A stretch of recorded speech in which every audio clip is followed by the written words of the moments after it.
පෙරදිග සාගරයේ මුතු ඇට ශ්‍රී ලංකාව ගැන කතා කරන්නේ. ඔව් සේද මාවත ගැන අපි කතා කරොත් මම හිතන ගොඩාක් දෙනා දන්නවා සේද මාවත කියන්නේ මොකක්ද කියලා. මීට වසර 2500කට එහා පැත්තේ තිබුණු ආර්ථික මේ වශයෙන් විවිධ රටවල් වලට වැදගත් වුණ දෙයක්. ඒ වගේම තමයි මෙහිදී සේද මාවතේදී ලංකාව ඇත්තටම ආර්ථික කේන්ද්‍රස්ථානය වුණා කියලා අපි හැමෝම මම හිතන සමාජ අධ්‍යයන ඉගෙන ගද්දී අපි හැමෝම ඉගෙනගෙන තියෙනවා. ඒ වගේම තමයි අපි දන්නවා මේ ගොඩක් ඒ කාලේ ඉඳන්ම ලංකාවට විවිධ රටවල් වලින් වෙළෙන්දුන් ඇවිල්ලා ඉතින් විවිධ ට්‍රේඩ්ස් සිදු වුණා කියලා අපි දැනගෙන සිටියා. ඉතින් මේක ගැන අපි ටිකක් ගැඹුරට කතා කරන්න කියලා කල්පනා කරා. මොකද පහුගිය කාලේ අපි දැක්කා සමාජ ජාලාවල ගොඩක් දෙනා කතා කරනවා මේ 2013 වසරේ චීනය විසින් ඉදිරිපත් කරන ලද බෙල්ට් රෝඩ් ඉනිෂියටිව් ගැන කන්සෙප්ට් එක.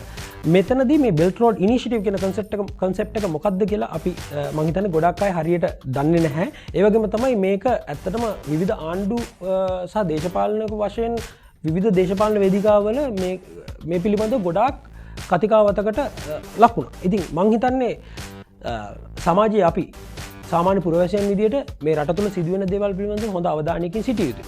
ඉතින් ඒක ගැන මං හිතන්නේ අපි අද කතා කරන්නට බලාපොරොත්තු වෙනවා බෙල්ට් රෝඩ් ඉනිෂියටිව් කියන කන්සෙප්ට් එක ගැන. මේක ඇත්තටම කිව්වොත් චීනය විසින් හඳුන්වලා දීලා තියෙන්නේ සේද මාවතේ නව මුහුණුවර. එහෙම නැත්නම් සේද මාවතේ ආර්ථික මුලපිරීම කියලා තමයි ඔවුන් හඳුන්වලා දීලා තියෙන්නේ. ඉතින් මේක ගැන කතා කරන්නට විශේෂඥයෙක් අපි අද මෙහෙට කැඳෙව්වා. ඔහු තමයි බෙල්ට් රෝඩ් ඉනිෂියටිව් ශ්‍රී ලංකා කියන ආයතනයේ ඩිරෙක්ටර් මායා මයුරන්. මායන් බෙල්ට් රෝඩ් ඉනිෂියටිව් මොකක්ද බෙල්ට් රෝඩ් ඉනිෂියටිව් කියන්නේ? දැන් අපි ගොඩාක් කට්ටිය අහලා තියෙනවා බෙල්ට් රෝඩ් ඉනිෂියටිව් කියලා මේ ප්‍රෝග්‍රෑම් එකක් තියෙනවා. If you can explain us what is Belt Road Initiative? I think we should start from there. Yeah, Belt and Road Initiative කියන එක Chinese ආණ්ඩුවෙන් ඇත්තටම ஒரு development initiative එක ඒගොල්ලෝ implement කරලා තියෙන්නේ. ඒක ලංකාවට ගොඩක් ලංකාවේ ඉන්න මිනිස්සුන්ට තාම ඒක හරියටම දන්නේ නැති වුණාට ඒක globally මාර reach එක ගිහලා තියෙන්නේ. ඒක තමයි දැන් Belt and Road Initiative එකෙන් අපි ශ්‍රී Lanka Belt and Road Initiative අපේ organisation එකෙන් අපි කරන්න යන්නේ ශ්‍රී ලංකන්ස්ලාව educate කරලා මේ Belt and Road Initiative ගැන understand කරලා එතනින් හොඳ ටික ලංකාවේ development එකට ගන්න තමයි අපි organizations try කරන්නේ. Belt and Road Initiative 2013 වල Chinese president ඒක initiate කරලා තිබ්බේ. ඒක ඇත්තටම අපි අහලා තියෙනවා සිල්ක් රෝඩ් ගැන. පරණ සිල්ක් රෝඩ් එකේ තිබ්බේ ඒකේ ඉන්නේ චයිනා ඉඳලා මේ වෙස්ටර්න් කන්ට්‍රීස් වලට මේ ඒගොල්ලෝ පරණ කාලේ මේ සිල්ක්ස් අරගෙන විකුණලා තියෙන්නේ. ඒක තමයි ඒ තීම් එක. ඒක ඩෙවලොප් කරලා දැන් මේ Chinese government road belt කියන road කියන කෑලි දෙකට කඩලා ඒක ඩෙවලොප් කරගෙන යන්නේ. belt කියන කෑල්ල තමයි ඒක China and western countries were connect කරලා road and railway එකෙන් connect කරගන්නවා. ඒ වගේම road site එකෙන් ඒක additional development strategy එක ඒක China ඉඳලා western countries වල connect කරලා මූදෙන් මේ shipping line එක හදාගෙන යන එක.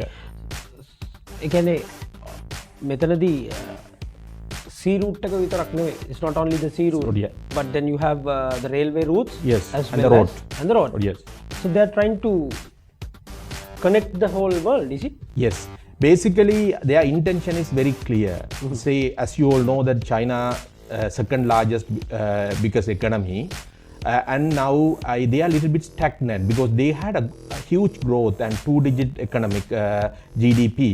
But now the economy is slowing down because you know that most of the infrastructure, all these whatever you name it, like highways or railways or whatever, most of the infrastructure they have done it for China.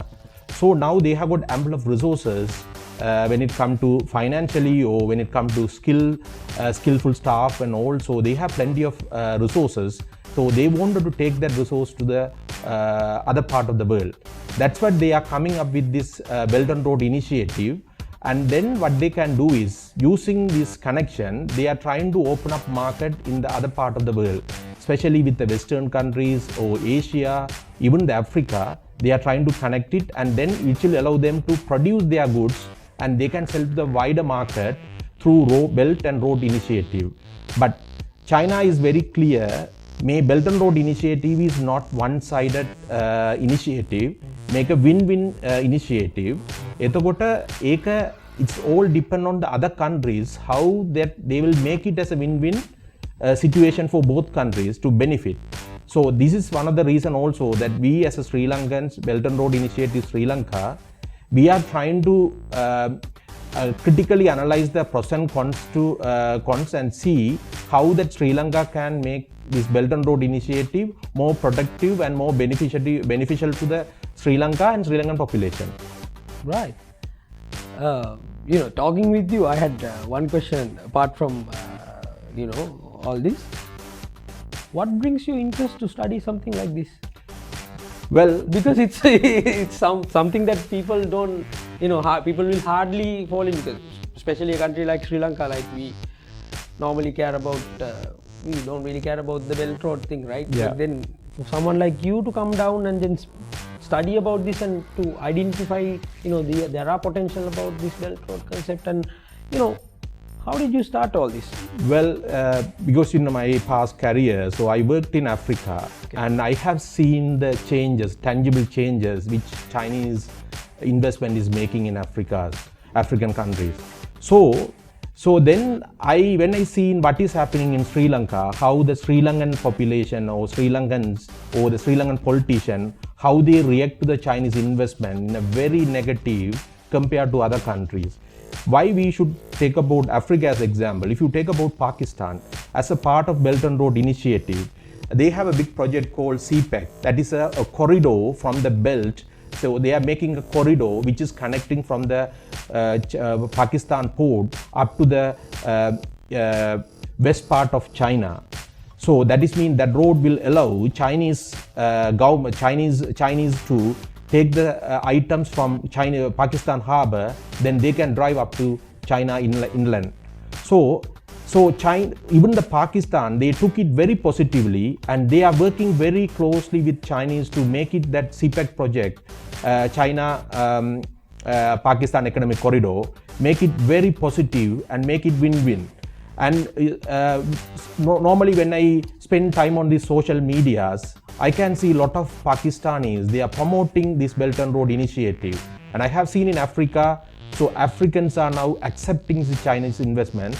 When it comes to Sri Lanka, then අපේ politicians නාද නැත්තම් මේ අපේ Sri Lankans ගේ education level ද මට හරියටම කියන්න දන්නේ නැහැ. අපි හිතනවා මොන හරි investment China එකෙන් ආව නම් ඒක negative විදියට අපි ගන්නවා. Okay, talking about that, මට තේරෙනවා ඔබතුමා කියන දේ. මෙහෙම හිතමු. Okay, education එක ගන්නටත් වඩා let's say let's take the whole Belt and Road concept into a side, and then let's say $1 trillion, like $1 trillion plan, yeah. China is investing on this project. Yeah. They are trying to connect 68 multiple different nations. Yeah. Don't you think that they don't do this for nobody does it for without any anything? They're going to get a lot of things back from this thing, right? Don't Yes. you think they're trying to manipulate the world's market? Yes, as I said, and as you pointed also, none of the country in this world, they are not going to come to Sri Lanka and going to give a gift without any benefit. Yeah. So same like Chinese also doing the same. Which is same when it come to US or when it come to British government or all, they are same. So as I said before, China has got enough resources. You can name it like money or skill that know-how, or that their excess production of goods and services. So they wanted to take this one to other part of the world. Mm-hmm. So that is why they created this one. I completely agree. This is benefited to China also. Mm-hmm. But however, say if you take about Sri Lanka, say you can call it our highways. You know that the major south highway, southern highway, mm-hmm. and our Katnaika highway, and our east container terminal, mm-hmm. and our Norachola power plant, and railway track in the southern part. These all are Chinese investment. Mm-hmm. even though that has been given by Chinese as a loan, so as a Sri Lankans, as a developing country, we need this investment to take Sri Lanka to the next level. When you're talking about that, few questions are raised. I've seen the social media recently, and then people are talking about these things pretty negatively. That is what makes me ask you these questions, because I want to know, I want to dig inside this and see whether this is actually benefited to Sri Lanka. So that is what everybody is interested, I think, here. So my question here is that, you know, now let's say in 2017, Sri Lanka signed up a deal. Right? Everyone's talking about this thing in a huge way. Like I've seen people are talking in political stages about this thing. So we signed up a deal with China to give the Hambantota port. 70% is owned by them. Now I have seen the Indians are raising questions saying that, you know, they have, you know, they can bring in their naval support and keep it in their backyard. So they are not really liking this thing, right? So don't you think that there's a little bit of a negativity on this thing? Let me start in this way. All these facts are based on what I've seen on social media. So like, you know. So I just wanted to dig into this and see whether what this thing is all about. Yeah. As you know that Sri Lanka, අපේ ලංකාව කියනකොට අපිට තියෙන එකම advantage එක අපේ ජියෝග්‍රැෆිකල් location එක. අපි අපේ ලොකේෂන් එක බලනකොට අපි හරියටම මැද ඉන්නේ වෙස්ටර්න් සයිඩ් එකට ඊස්ට් එකට මැදට ඉන්නේ. එතකොට අපි එතනින් ඉන්න නිසා ඉන්දියන් ඕෂන් එකෙන් මැද ඉන්න නිසා හැමදාම අපේ ලංකාවේ ගෝල් සයිට් එකේ ඉඳලා සවුත් එකෙන් nautical mile 8 to 12 nautical mile එකෙන් හැමදාම there are 200 ships are passing through. එතකොට there is a huge potential to serve providing other services to the ships passing through Sri Lanka. Say if you take about Singapore is one of the main income earner is shipping industry. එතකොට ශ්‍රී ලංකාවට ඒ potential එක තියෙනවා. එතකොට තමයි දැන් ඒ plan එක දාලා තිබ්බේ හම්බන්තොට harbour එක හදනවා කියලා. එතකොට personally මම හිතනවා ද හම්බන්තොට harbour හදපු එක වැරදි නෑ. ඒ වුණාට අපිට තිබ්බේ ප්‍රශ්නේ ඒ harbour එක හැදුවට harbour is just a infrastructure. Just a basic. That harbour to make profit and bring business, this need further investment, and not only that, we need to have a know-how how to do that one. එතකොට දැන් අපේ ආණ්ඩුවෙන් ඒක කරනකොට අපිට ඕන වෙන්න අනිත් resources ටික දැන් for example the cranes. The Hambantota harbour has been built but we didn't have the cranes. So that crane will cost billions. So we need to invest for the cranes to bring the cranes. And not only that, then do we have the right skill to do that one? එතකොට ඒක නිසා තමයි මම හිතනවා අපේ ශ්‍රී ලංකන්ස්ලාට ඒ harbour එක profit කරන්න බැරි වුණේ. ඒක නිසා තමයි then that recently the government has handed over that harbour to Chinese government. ඒගොල්ලෝට දීලා එතනින් ඒගොල්ලෝ මේ 70% ඒගොල්ලෝ අරගෙන 30% ශ්‍රී ලංකන්ස්ලාට දීලා consortium වගේ හදලා ඒකෙන් ඒක run කරන්න හදනවා. එතකොට the Chinese globally ඒගොල්ලෝ ගාව තියෙනවා මාර knowledge මේ maritime sector එකේ. ඒගොල්ලෝ ගාව they know the know-how. එතකොට already we can see that one, even though that our media is not capturing those things, we already see that one, they are making already that they are attracting more ships than before. Yeah, I've seen it. මම දැක්ක මේ පහුගිය ටිකෙත් දාලා තිනවා. මොකද මේ they started to make profits now. දැන් ඒගොල්ලෝ ලාභ ලබන්න පටන් ගන්න කියලා මම දැක්ක පතරයක දාලා තිබ්බා. ඉතින් ඒක නිසා මේ ඒක ගැන කතාවක් නෑ. නමුත් අර පැහැදිලිවම අපිට ප්‍රශ්නයක් තිබ්බා. මොකද මේ අපේ බැක්යාඩ් එකේ චයිනීස් ඕන් harbour එකක් තියෙනවා කියන එක ටිකක් ප්‍රශ්නයක් කියන එක තමයි ගොඩක් දෙනා කතා කරලා තිබ්බේ සෝෂල් මීඩියා එකේ. දැන් ඔබතුමා කියනවා මේ බෙල්ට් රෝඩ් එක අපිට ගොඩක් වැදගත් ලංකාව කේන්ද්‍රයේ විදිහට තියෙන නිසා we in the middle. ඒක නිසා අපිට ගොඩක් මේක වැදගත්. පොඩක් එක්ස්ප්ලেইন කරන්න කොයි විදිහටද ලංකාවට මේක බෙනිෆිට් එකක් ගන්න පුළුවන් මේ බෙල්ට් ඇන්ඩ් රෝඩ් ඉනිෂියටිව් එකේ හරහා? Sri Lanka is a developing nation, and we are now this year actually we became a higher middle income country. So now our aim is to become like a developed nation. So we need to have the right resources. So any country to be developed, we need to have the infrastructure which we needed. If you can name it as highways or rail network or information technology, whatever you name it. But unfortunately, Sri Lanka is a small country and we don't have that capital to do that one. So Belt and Road Initiative, as you pointed out, it's coming with the billions worth of investment. So if Sri Lankan government or Sri Lanka play this one carefully and play the cards carefully, so we can attract lot of investments. Say for example, if you take about our Colombo Harbour, so after we handed over the one of the terminal to Chinese company, which started to attract lot of shipping lines to Colombo Harbour. එතකොට ඒක නිසා shipping එනකොට ඒක Chinese විතරක් එදෙන benefit වෙන්නේ නැහැ. ඒ ship එක ලංකාවට එනකොට ඒක bunkering service, transport service, fueling ඒගොල්ලෝ මේ sailors ලාට ඒගොල්ලෝ ලංකාවට එනකොට ඒගොල්ලෝට hotels වල ඉන්න එකයි පස්සේ flights ඒ වගේ බලනකොට අපිට ගොඩාක් විදියට income එක එනවා. අන්න ඒ විදියට මේ Belt and Road Initiative එක හරියටම අපි utilize කරගත්තා නම් China Belt and Road Initiative එකෙන් ශ්‍රී ලංකාව one of the important hub විදියට ඒගොල්ලෝ ගන්නවා. ඒකට හේතුව ගොඩක් තියෙනවා. As I initially told, අපේ geographical location is very important. ඒ කියන්නේ we are in between east and west. ඒක very important. අනිත් එක we are just 20 miles away from India. India is one of the fastest growing economy. It's a growth engine. So China wanted to be very next to us. Then they can watch what is India is doing. That's what India also not happy that China is purely coming to Sri Lanka. If I am not wrong, according to the media, so even that our past president clearly stated, he actually initially went to India to ask for investment in Hambantota Harbour. So after India declined, then only he went to China and got the funding. So you are talking about Mahinda Rajapaksa government. So it's very clear. So India initially not willing to do that one.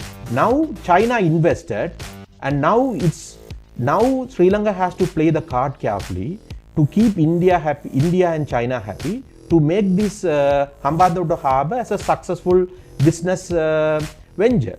So that's what now that after we sign this private-public partnership, we are already seeing that some developments are happening.